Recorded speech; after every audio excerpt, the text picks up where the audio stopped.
we will head up to the top of the league, and our runaway leaders, Reading, who lost for the first time this season, and they lost over at Coventry 3-2 in the Friday night game. Obviously, and however prickly Reading fans have got about this, obviously questions have come up saying this is a hugely surprising start for the Royals. Can they keep it up? Well, this is their first defeat, so we now find out how they react to going behind and losing a game. So interesting test now for Veljko Paunovic after that magnificent 8 games, got 7 wins, 1 draw. But they have lost now. If you look at the team, you'll see Liam Moore went out of this one injured as well. Slightly different system according to SofaScore. Look at that. Shone Aluko starting as well for Reading with the excellent Zhao back up top there. For Coventry, Rose comes back in. He would have been suspended, wouldn't he, after getting that red card. Hamer also comes back in. Darbo in at right wing back. I know he'd not played for a couple of games. Let's have a look at the goals and then we will get your comments in. Lovely one to begin with. And this is Gus Hamer, who was red carded in our watch along. I think it was against Bournemouth, wasn't it? Just receiving the ball on the edge of the box. What a brilliant finish. He's not going to put any power on this. It's all about the accuracy. He's going to slide that across the floor down to Raphael's left into the net for 1-0. But Lucas Zhao is having that type of season. Similar position on the pitch there with the left foot. Powerful player. And he's going to stick that in exactly the same corner for 1-1.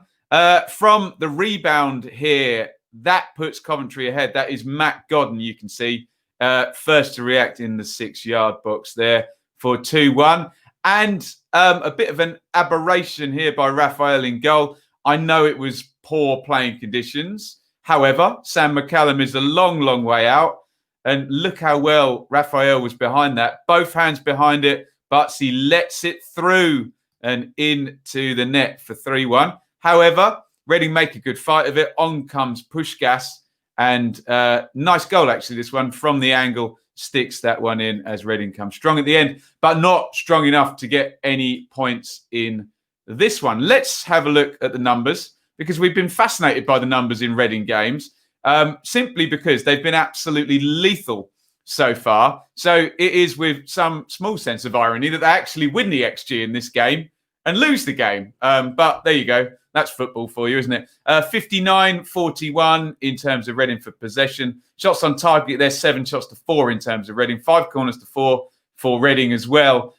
2 big chances apiece, and Reading coming out on top in terms of the pass completions as well. So, bit of a strange one, really, because we've said Reading have been the masters all season of brilliant finishing and game management and winning tight games. But it went against them this time. I suppose if you're a Reading fan, you say, brilliant start. If you'd have given me 22 points from the first 9 games and first positions, we will take that all day long.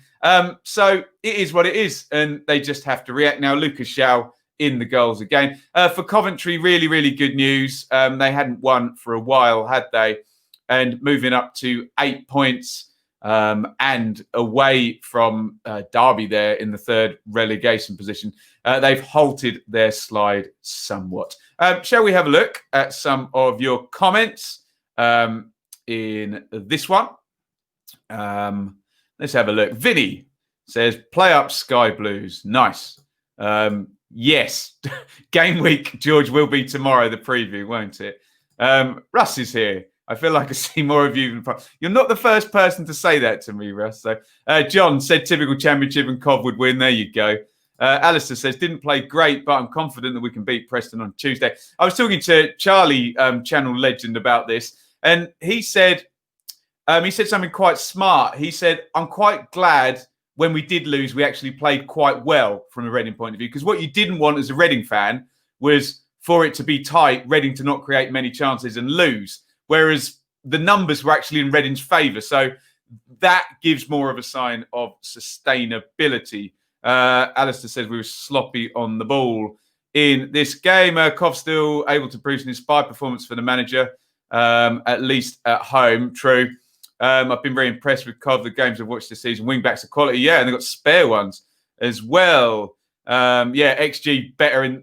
So the first time the XG is in Reading's favour, but there we go. That goal by Sam, getting some game time here. Hope he brings back to... we thought McCallum was going to be the Aaron's replacement. Aaron's is still there, but yes, a screamer, Russ. I think the keeper maybe should have saved that, but there we go. Reading and Athletic, so without Ejaria and Maite as well as Swift, and Moore has got injured as well. So some issues there. Almost about getting the monkey off the back, I guess. Totally agree. Totally agree with you there, Russ, on that one. So, look, I think if you're a Coventry fan, good news and really good result. If you're a Reading fan, roll with it and hope for a really, really good reaction. Left back. I do mean Lewis replacement. Yeah, thank you. Dan. Oh, broken foot for Liam Moore. I mean, Liam Moore's tough, but you can't run a broken foot off, can you? Let me know how long you think that will be. Thank you so much for watching. If you enjoyed this video, please hit the like button to see more videos from this channel. Hit the subscribe button and to be notified every time we upload. Ring the bell for those notifications to come through on your device. If you really want to support the channel and me as a content creator, I will be eternally grateful if you head over to the merch store and grab something, or support over on Patreon, patreon.com/Benjamin Bloom. Thank you for your time. Go and watch another video.